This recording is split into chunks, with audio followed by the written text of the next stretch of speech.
Pessoal, a interpretação textual é um fazer complexo, não é algo simples como os leigos imaginam.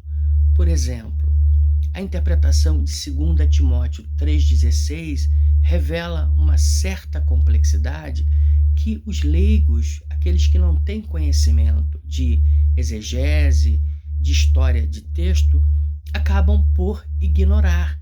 Mas a interpretação de 2 Timóteo 3,16 não é algo fácil de se realizar, não é algo fácil de fazer.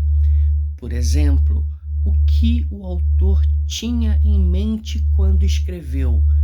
Toda a Escritura é divinamente inspirada. O que ele quis dizer com isso?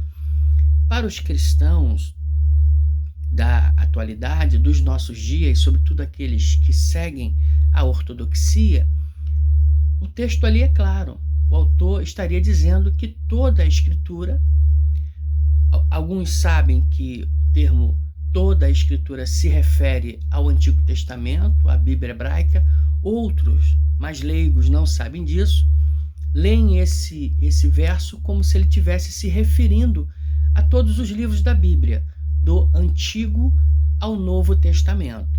Alguns mais espertos sabem que quando esse texto foi escrito, o Novo Testamento não estava completo e, portanto, o autor não estaria se referindo ao Novo Testamento, mas aquela porção do Antigo Testamento que era conhecida dos seus leitores originais. Mas o que é então que o autor queria dizer? Essa é a questão que se impõe. Repito, quando a gente tem informação ou informações sobre a história do texto, sobre questões linguísticas, questões contextuais, a leitura dessa passagem apresenta uma certa complexidade. Por exemplo, o que o autor quis dizer com a expressão toda a Escritura? Segundo, o que ele quis dizer com o termo theopneustos ou theopneustos, como alguns costumam pronunciar? E terceiro, o que essa passagem ensina? Ela ensina o propósito da Escritura ou a origem da Escritura? Então eu quero rapidamente responder esses 3 pontos. Primeiro, o que o autor quis dizer com a expressão toda a Escritura? Toda a Escritura. É difícil, pessoal, responder isso assim de imediato. Primeiro, porque há várias possibilidades interpretativas a essa frase. O autor poderia estar se referindo, como já disse, ao Antigo Testamento, à Bíblia hebraica. Então, toda a Escritura seria uma referência à Bíblia hebraica. Por quê? Porque o cânon do Novo Testamento não estava fechado. Então, a Bíblia que os leitores dessa carta, dessa epístola conhecia, era o Antigo Testamento, a Bíblia hebraica. Outros autores sugerem que o autor está se referindo à versão da Septuaginta, o Antigo Testamento na versão grega, a Septuaginta, porque, segundo esses autores, essa seria a versão das Escrituras que os leitores da segunda carta a Timóteo conheciam. Outros afirmam, com uma certa propriedade, que a expressão toda a Escritura inclui, inclusive, livros que não fazem parte do cânon ortodoxo da Igreja. Então, toda a Escritura poderia se referir, inclusive, livros que hoje não fazem parte do cânon cristão. Então, existem essas possibilidades. Não é fácil aqui escolher qual dessas possibilidades seria a mais coerente.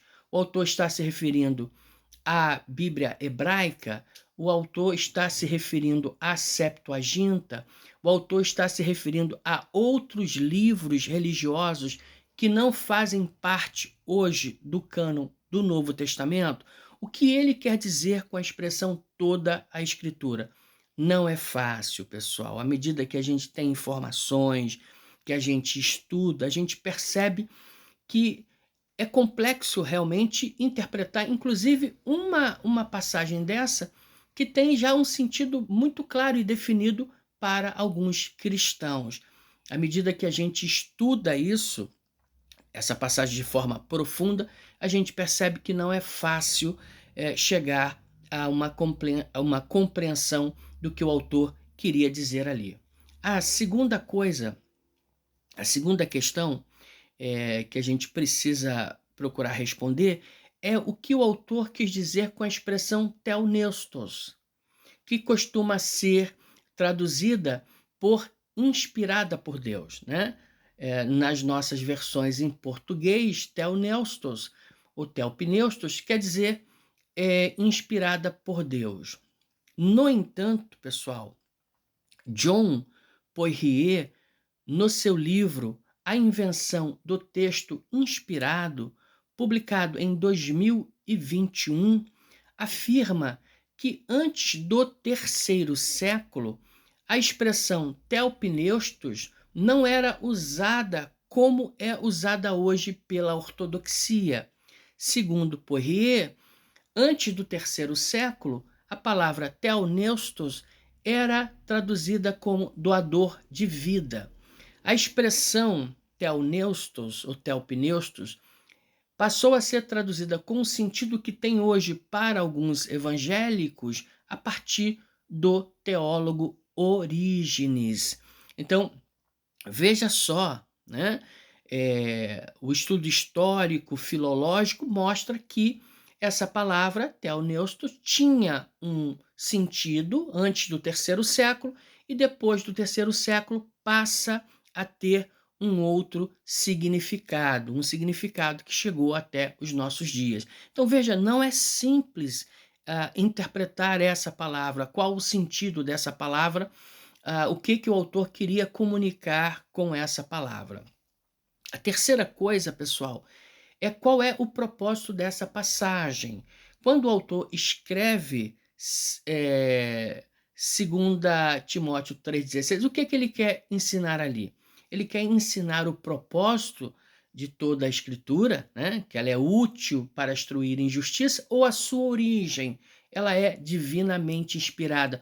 O que ele tem em mente ali? Não é fácil afirmar o que o autor tinha em mente. Eu sugiro, e posso estar equivocado, que o objetivo do autor nessa passagem era destacar a importância, a utilidade de toda a Escritura para instruir em justiça. Mas não é fácil aqui fazer afirmações taxativas.